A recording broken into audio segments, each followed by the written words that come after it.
To talk more about what can Russia and China do in terms of aiding and helping Iran, we spoke about the calculations that both of them have and which could limit their stakes in this entire region. But nevertheless, they want to continue with that optics, or at least Iran would want. What are those options? Let's get Michael Feller and Fred Weir to talk more on that. Michael Feller is a co-founder and chief strategist of Geopolitical Strategy. I believe that's a think tank that he runs. And Fred Weir is a senior journalist joining us from Russia. And in fact, Fred, let me start with you. We've spoken about and we've told our viewers what really are the moving parts to the entire Russia-Iran-China relationship. Help us understand, how does Kremlin view this particular scenario? Will Russia back Iran, and does that include a military backing as well? Well, I think you summarized it very well back there.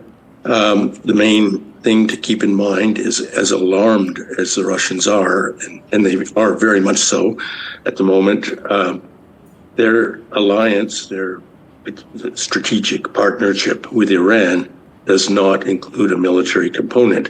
That's different from its relationship, for instance, with North Korea, which does have a mutual defense clause, which has already been activated. The North Koreans sent troops to Kursk region to fight the Ukrainians just this last few months. So Iran, there's nothing of that kind with Iran, and the United States, as far as Russia is concerned, can have a free hand, I think, in Iran. The last thing that Russia wants is a war with the United States or even Israel. So that said, Russia has a lot of stakes in Iran. They had been developing economic ties, rather deep ones, oil and gas,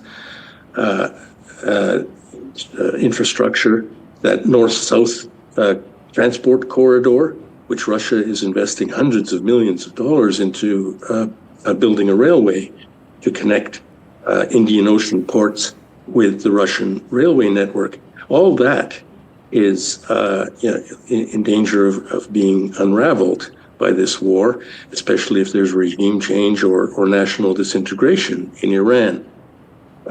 Another thing that I think needs to be stressed here is the levels of duplicity that were involved, the lies that Donald Trump told, especially about peace talk. Twice Iran was subjected to this, having peace talks dangled before them and then hit. Well, this will reverberate in Moscow, where Donald Trump has been posing as peacemaker between Russia and Ukraine.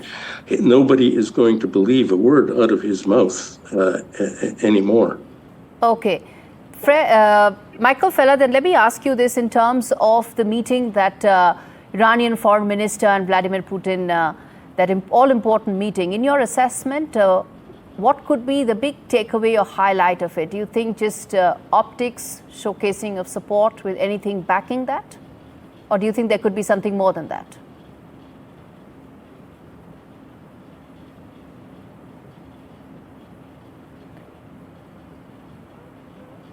I believe, Michael Feller, my voice is not reaching you.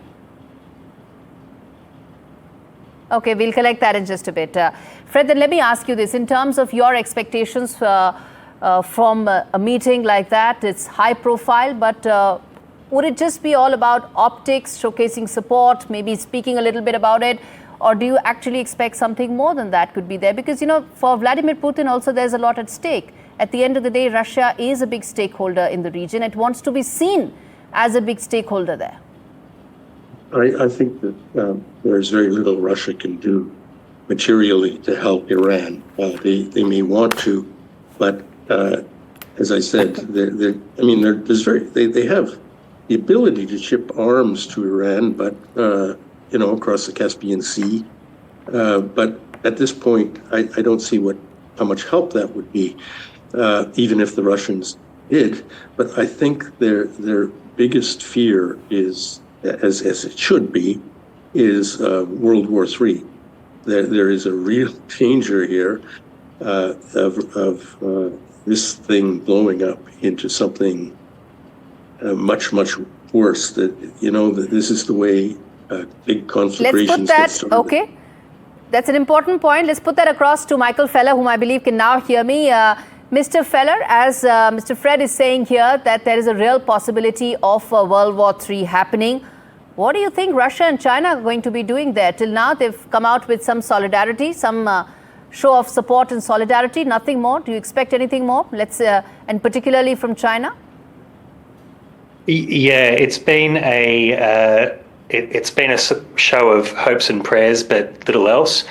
I think that Russia put its cards on the table when Vladimir Putin said on the weekend that in some ways he considers Israel part of the Russian sphere because it has 2 to 3 million Russian speakers. So as absurd as that may sound to many, that's his way of saying that he's probably not going to provide much more material support for Iran. The thing with Iran, Russia and China is that this was at best an access of convenience, but it wasn't a real alliance. And you only need to look at Russian history to see that for most of its history with Persia and later Iran, they've been enemies.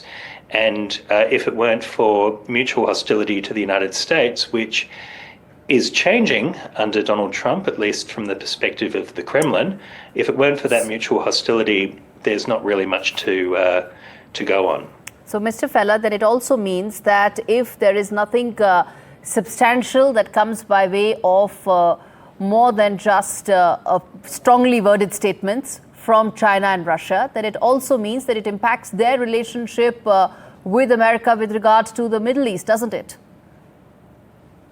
Yes, but they're going to prioritise their relationship with other Gulf countries. Saudi Arabia is far more important than Iran to both Russia and China, so is United Arab Emirates.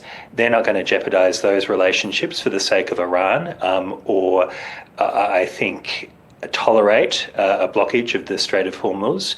And certainly they're not going to waste their valuable firepower on defending Iran when respectively they have wars in process in Ukraine and wars potentially going to happen in the future, though I hope not, in Taiwan. So then what is the basis, Mr. Feller? This is a question I asked to both of you.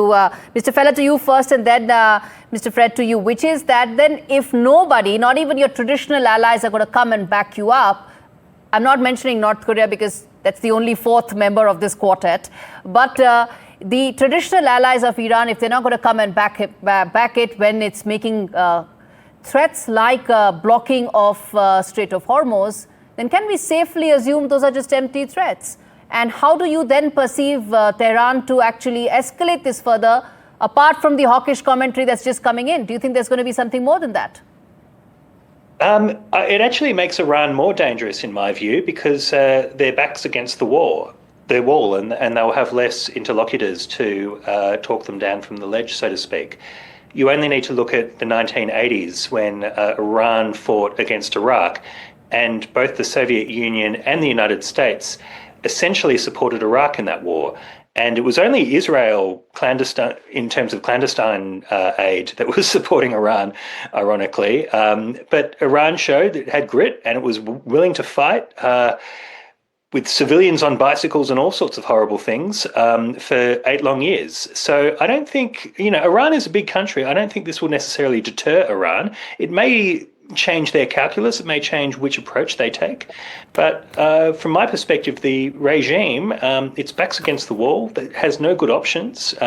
It faces a dilemma. Does it take regime change externally imposed on it from the United States, or does it risk regime change internally if it does nothing? All right, I'm going to leave it there, gentlemen. Thank you so much, both of you, for joining me on this edition of India Global.